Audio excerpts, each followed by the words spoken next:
Good morning, everyone, and welcome to Salon Talk. I'm Nancy Vogler, and I'm your host for this show. And I'm Nancy. There you go. So the whole point of this podcast is to elevate, inspire, and empower the beauty professional, Daniel. So I want to say thank you for being on my podcast because it's new. I'm super excited. It's like I just want to be able to share and pretty much save every hairdresser in the world and make them feel happy and be successful.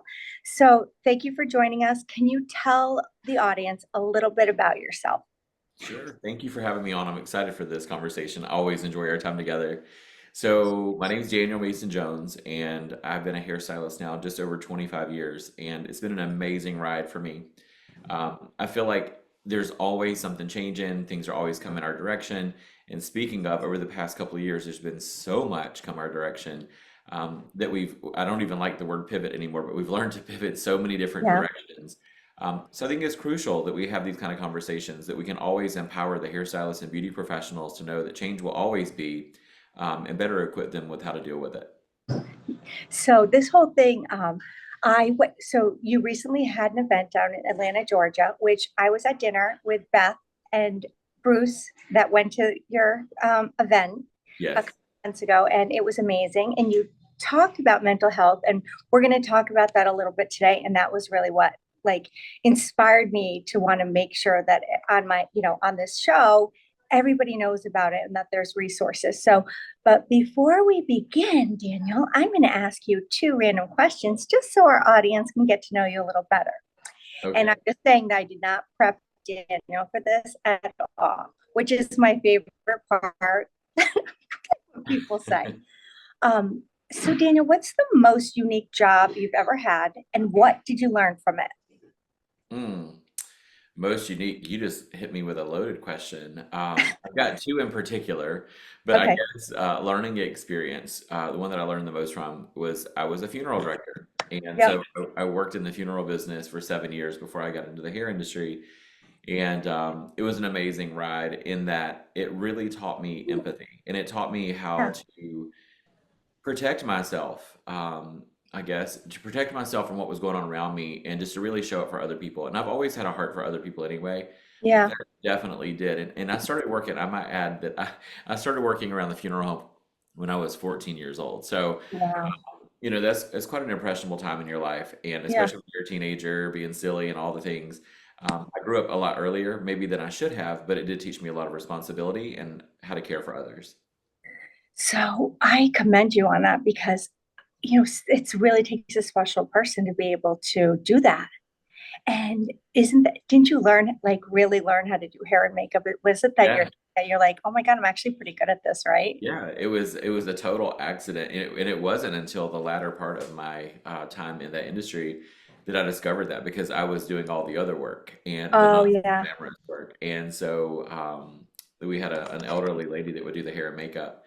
She broke her hip, and we were very busy to save the details, but there Ooh, were a lot of bodies that we had yeah. there, and I just stepped in. I was like, you know what, I can do it.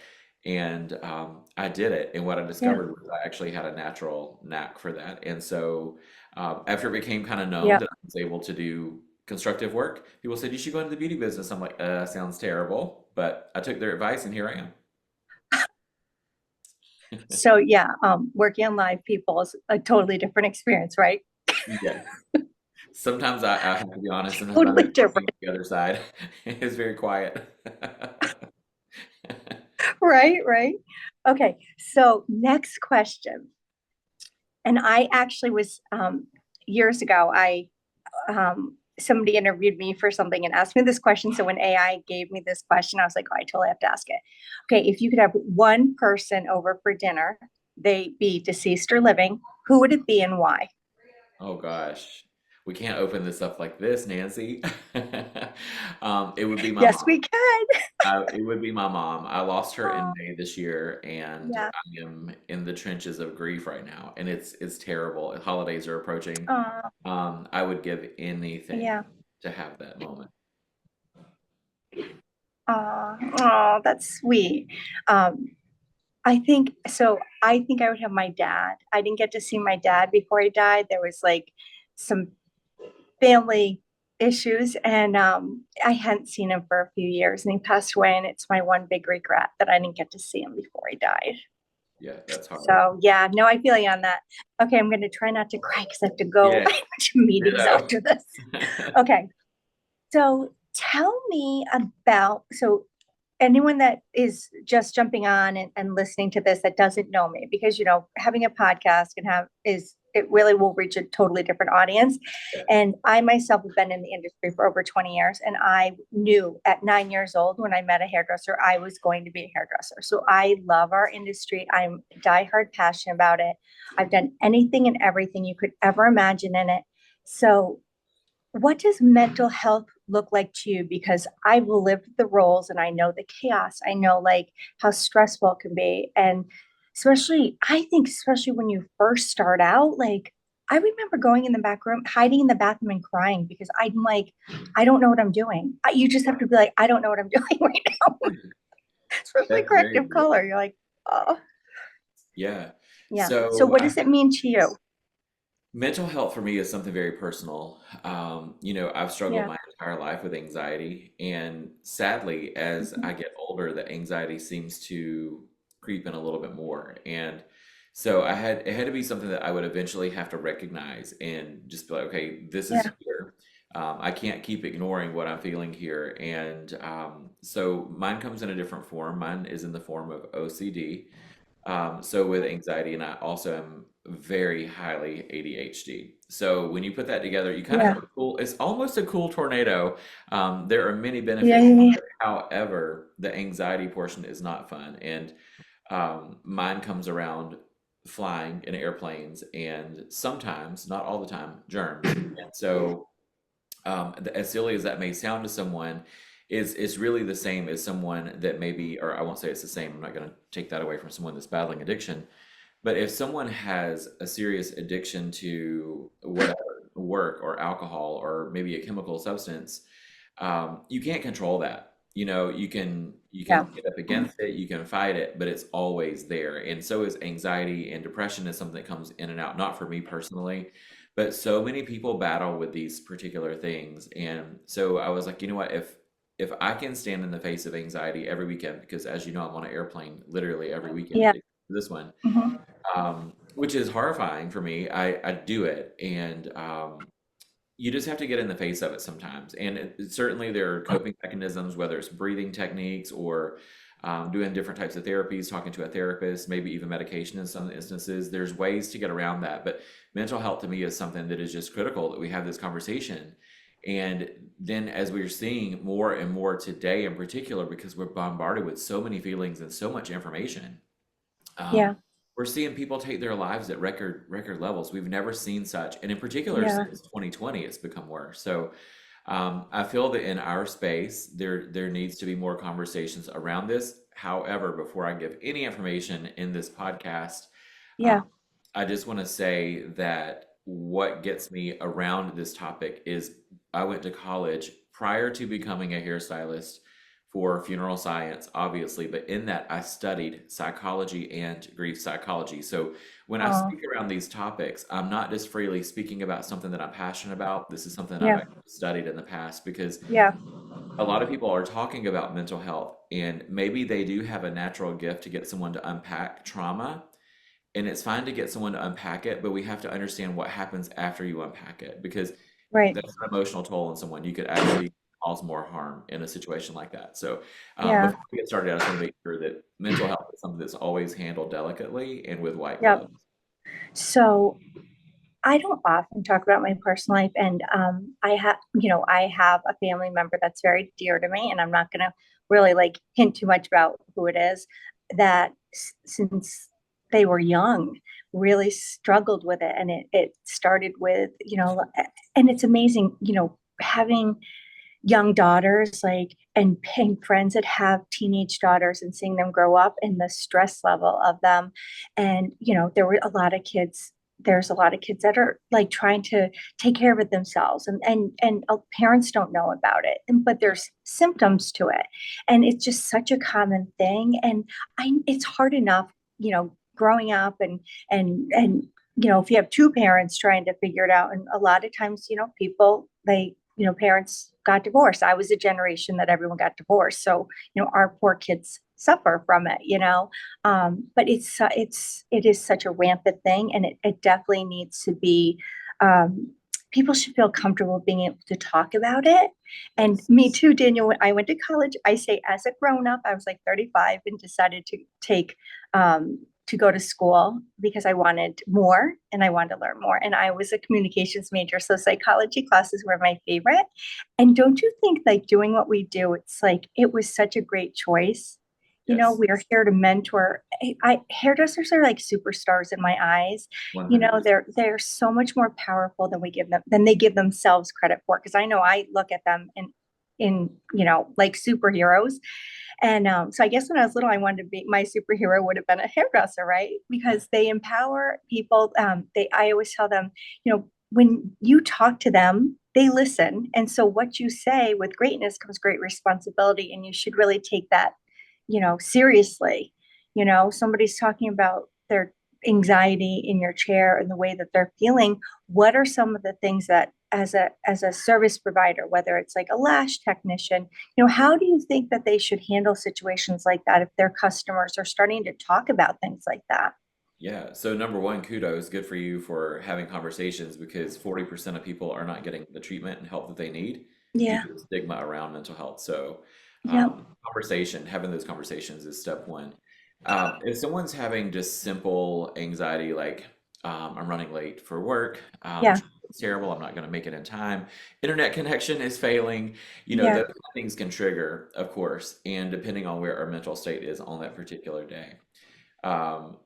Something as small as that, which could be large for someone else, Yeah. thing would be the first thing that I would say. It's like, just take a moment here and I want you just to close your eyes, even if it's 30 seconds, obviously not if you're driving a car, but close your Yeah. eyes and take a couple of deep breaths in. Yeah. And when we say take those deep breaths in, I think that's one of those things that's just kind of like we hear it and we're like, ah, whatever. But no, truly, if you take a deep breath in where you're intentional with that and you're filling your lungs to full capacity with air, and maybe you're being intentional of breathing in for 5 solid seconds, holding it for 5 seconds, and then slowly releasing as almost if you're blowing through a straw, Yeah. slowly releasing that for 5 seconds, um, can really start to change the body, the mindset, and what's going on there. Yeah. A lot of this comes from the vagus nerve. A lot of anxiety comes from that nerve. So understand how to reset the body when you're starting to feel this way. Sometimes if you're in a situation, I often give this advice. Getting something cold, like a cold compress or maybe a bag of ice or something, and holding it on your chest, that Hmm. also will help you in a moment of anxiety. But if you need a quick fix, one of the things that does work for some people is a sour candy. Just throwing Oh, something sour into your mouth because it rewires the brain temporarily and it does help just kind of re-trigger that moment. interesting. So there's lots of small coping mechanisms, but setting yourself up in a basic foundation is just making sure like what are you reading? What are you watching? Oh, yeah. If you Hmm. live, especially in today's world, if you live in front of the news 24/7, I'm going to go ahead and tell you, you probably are a very anxious person. Um, Yeah. and you probably aren't living your best happy life. And Yeah. so, not saying to be like a hermit crab and just like hide from what's going on in the world, but be careful of what you consume. Same thing with our food. Our food is so highly processed here in the United States. Hmm. There's so many chemicals and poisons in our food. Those things also release neurotoxins into the brain, and they're helping a lot of the anxiety as well. It's becoming worse and worse. So just start being conscious of that. And one of the most simple things that you can do, and as silly as this is going to sound, is just drink water. If you stay hydrated, when the body gets into a dehydrated state, you can actually kick off and really kick those anxiety feelings in. So just make sure you're staying hydrated. It's Yeah. something I always say. I did a podcast last night around this topic also, and I was like, if you weigh 100 pounds, divide your body weight in half, so 50, and then that's how many ounces of water you want to consume a day. That way you Yeah. know that you're consuming enough water. So these are things, I mean, and your body's made of 80% water anyway. So you Yeah. want to make sure that you're staying hydrated. That's just keeping everything working and you're flushing out those toxins that we're consuming. So I want to talk more about like what we expose ourselves to because I actually don't watch the news and I That's why you're always happy. I know. It was so funny. And I say, so when I meet with a new client that has never worked with me before, I actually warn them that this is so authentic. Like I truly am this bubbly all the time. Yeah. And I'm convinced it's because I don't watch the news and I don't watch now. I can't even scary movies. I actually like, so a funny story. My ex-husband got those meta glasses. So Yes. he goes, "Oh, Nancy, you got to come over. It's so cool." So him and I have a good relationship. And so I'm like, okay. So I told my husband, like, I got the meta glasses. So no joke, I put them on. And this is how the point of this is how sensitive I am. So he gets like a scary one. And I'm like, oh, okay, whatever. Like it's just a video. How scared can I be? Put them on and a zombie jumps out at me and starts walking. I literally screamed and turned around and didn't realize the wall was right there, smashed off the wall. So, of course, he's laughing. I was like, that's not funny. So I'm so sensitive to even stuff like that. Like I don't watch the news, but my husband does. But the mindset, since I like cut all that out of my life, I really am like this happy all the time because I don't have that fear. And I'm completely convinced, like when COVID happened and we were watching the news, because, everyone wanted to stay connected. Yes. Um, I never felt so anxious in my life. And it wasn't even because of what was happening in our home, because my husband and I agreed, thank God we like each other because we were like 24 hours a day together. But I was like, I can see how, like, I actually told him, I said, I need you to understand you can, if I'm in my office because that's where the family room was, like you Yeah. need to turn the TV off. I can't 100%. have the Yes. news even talking. And I really realized I understand why people walk around judging each other, Yes. violence, feeling the scarcity of like mindset of like scarcity, and then this fear. And I'm like, all people are watching and they're thinking they're learning division, they're learning like all this stuff. And I'm like, why would you want to watch that? Like, why? So I agree with you on like, being careful what you watch, even Yes. music. So like, I'm very high energy. So as a kid, I was super anxious. I definitely had anxiety. I remember crying with such anxiety. I couldn't even stand it. And probably about 10 years ago, I started meditating. And it is the most, and it's really good when you have ADD too, because I have that. Yeah. It's so good. And the breathing part is such an important factor. And even now, if I catch myself like feeling anxious or like in work if I'm it's a real It's I real. may make it look early easy but it's a real corporate role, right? And there comes anxiety with that, and I've just learned like the breathing, like you sitting in your car and just breathing and focusing on your breathing, you can feel your heart rate go down. And Yes. yeah, I really think that trick works for sure.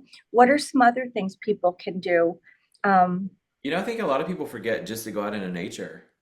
Oh yeah. Just grounding Yeah. yourself. Now sadly, as I say, walk outside barefooted and touch the grass, but there's so many chemicals in the grass. If you can find grass that hasn't been Yeah. treated, Yeah.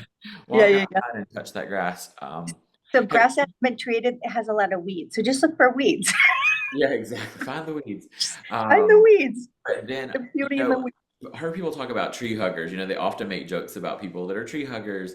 There's actually energy that comes from trees. So, Hmm. just going out, being in the forest, I can tell you if I were to go walk through the forest, I'm automatically calm. Like I Yeah. just feel calm. And if you get next to a tree, or if you sit down next to a tree, there is definite truth to that. Yeah. So nature, we have this amazing canvas of everything that we ever needed was provided for us, and we've Yep. somehow seemed to disregarded all those wonderful things and try to come up with something that we felt was better than the creator of whatever. Yeah. And it's kind of bizarre, isn't it? So getting out into Yep. nature is big. I personally love to be near a river. Okay. Oceans don't really do it for me. Um, Okay. I'm an I ocean like girl. yeah, I mean, and that's really amazing. And something I'll say about people that are, and I took a class with a young lady that told me this. People that crave the ocean are people that crave renewal in their spirit. And people that crave mountains are people that crave energy, and they typically are a little bit more empathetic. So, Oh, um, I love to be in the mountains. I love to be around a river. Lakes are pretty. I have a lake house. I love to go there. It Yeah. brings me calm. But if I can hear the water moving in the form of a river, Yeah. it does something to my soul. So you have to Yeah. find what works for you, but nature is always the best thing. I agree with you. I have three daughters, and one of them loves to forage, and Yeah. she always finds the most amazing mushrooms, and she brings them to me, and we cook them. It's really awesome. So cool. Yeah, Oh my and gosh. she is the most chill. Like she's got peace in her soul, and she was anxious, you know.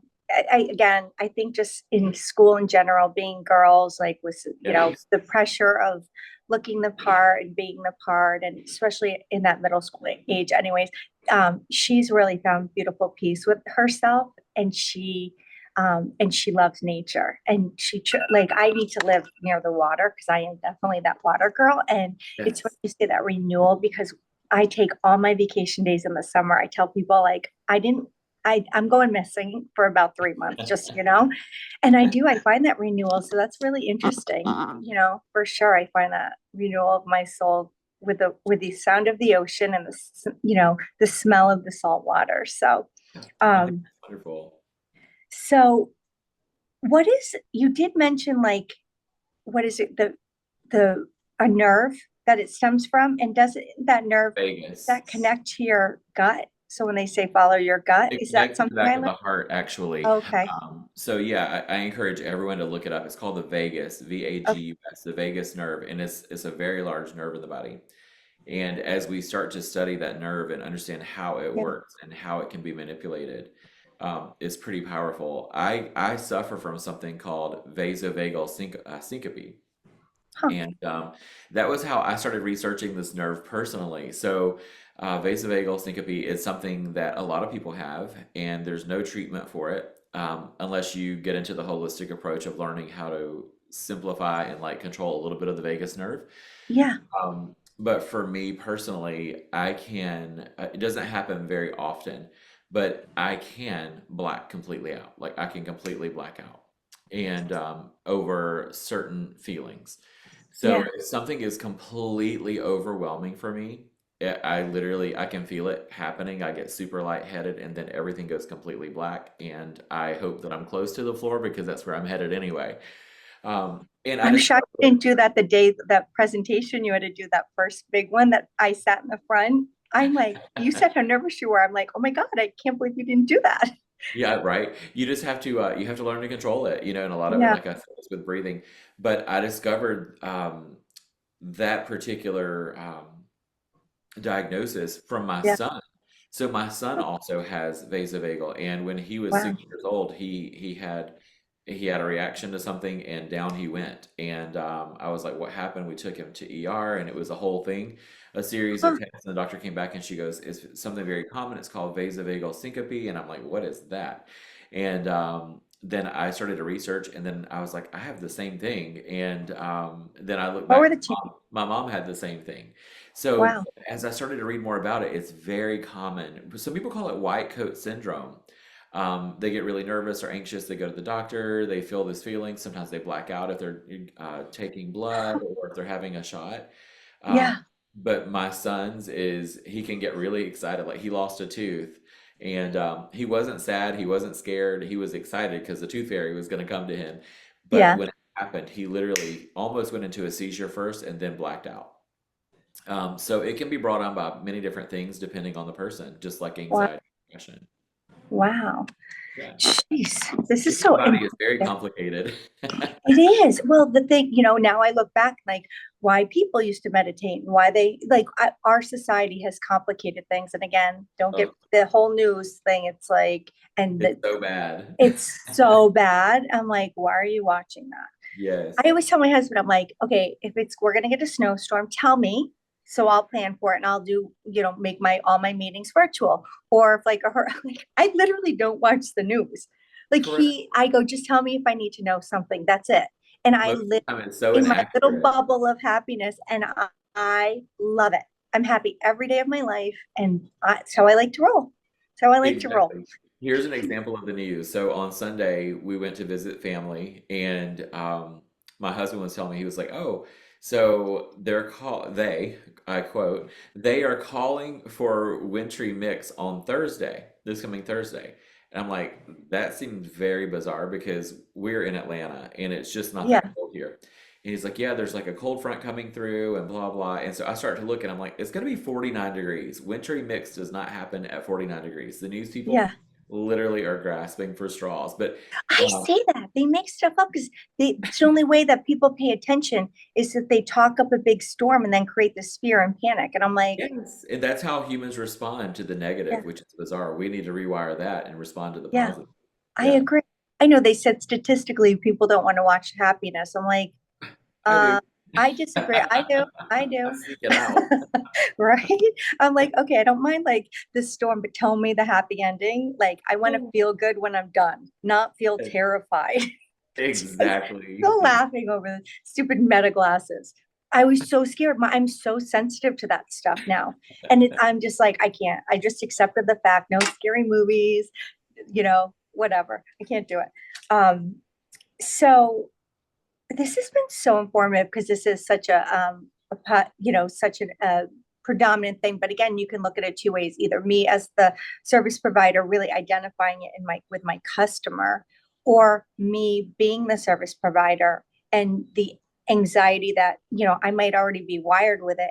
And the holidays are coming, and people are going to feel anxious because they're whatever their situation is. And 100%. there's a lot of memes of that the stylist put on where you'll watch a video and they're like laying dead on the after, and they're like, this is me after my 12-hour day during Christmas time. And but I do believe people need to take care of themselves, and it's finding 100%. that balance. And it's definitely the discipline of understanding and I believe making yourself a priority, like. And again, I don't it's hard for people to be disciplined when you're always in the mindset of caring for other people. So as service providers, you are naturally a caregiver. If you went into this because you wanted to, not because you were forced to. I'm Yep. saying the average service provider like wants to actually help people, make them feel beautiful. And so it's hard for us to like stop and look in the mirror and go, okay, I need to take care of myself today, right? So we're giving, giving, giving, but we're never recharging our batteries.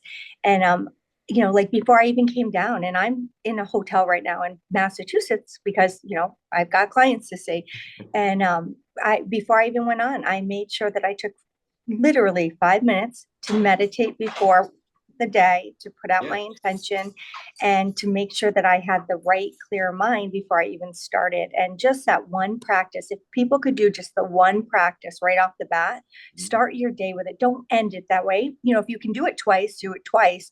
But when Right. you wake up in the morning, I really believe since I've been doing this practice of just setting my intention and calming and clearing my thoughts, because life's going to happen to me. Like Yeah. it's going to happen. I can't control if you get stuck in traffic. You can't control if a client calls and they're late. Like, but you can control how we react to it, right? So that was the one thing. If I had to give any suggestions on, mental health and like, it's how do you start your day? What is some advice you can give some people? So I definitely want to do like if you had to give some advice to somebody, what would it be about this if they feel that they have it or haven't even identified it? As far as starting out your day Well, just mental health and like live, yeah, like in yeah. general. Sorry, something's making me choke this morning. Oh, So yeah, if you feel that you have anxiety or you feel that maybe you are battling with depression, and they're not the same. Anxiety and there. depression are absolutely not the same. Neither is a panic attack versus an anxiety attack. They're all very different. Mm, So first, educate yourself on what these things actually are so that you can identify if you are having the signs of those particular things. Anxiety can come out of nowhere for no particular reason. I literally can be completely fine this very moment. And at 3 o'clock today, I could be, oh my gosh, like I feel in my gut, I feel like something's going to happen. I'm uneasy. Depression, I think I may have experienced it for a day, just one day. mhm. And that was after the loss of my mom. and physically could not get out of the bed. My body would not, it would not allow me to get out of the bed. I couldn't move. Yeah. I felt like I was almost paralyzed.